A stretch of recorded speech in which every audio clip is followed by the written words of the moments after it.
এটা তোর জন্য। এটা কি? এটাই তো আমার গার্লফ্রেন্ডের জন্য কিনেছিলাম। তাহলে আমাকে কেন দিচ্ছি? কারণ আমার গার্লফ্রেন্ড মৃত্যুর সঙ্গে পাঞ্জা লড়ছে, তুই তো আমার সবচাইতে কাছের বন্ধু, তাই আমি তোকে এটা দিলাম। তুই কি বলছিস? আমি তো কিছুই বুঝতে পারছি না। তুই আমার একটা কথা রাখবি? কি বল? এই ড্রেসটা তুই বিয়ের দিন পরবি।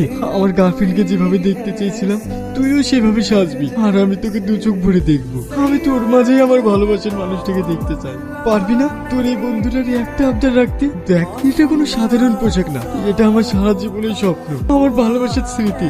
একটা মানুষ যে আরেকটা মানুষকে কতটা ভালোবাসতে পারে সেটা তোকে না দেখলে বুঝতে পারতাম। একটা কথা মনে রাখবি, তোর মতো মানুষকে যে হারালো সে একদিন ঠিক বুঝতে পারবে সে কি হারিয়েছে। তাড়াতাড়ি শোন। কি হয়েছে? আরে তুই না যার সাথে বিয়ে হচ্ছে সে আর অন্য কেউ না, কিছুদিন আগে তুই না আব্বা যে কোম্পানির মেডিসিন সিজ করে দিল সেই মালিকেরই ছেলে। এই বিয়ে কোনো ভালোবাসা হচ্ছে না, পুরো ষড়যন্ত্র, প্রতিশোধ নেওয়ার জন্য করছি। তুই যাকে এতটা ভালোবাসিস তার জীবনটা এইভাবে নষ্ট হতে দিস না।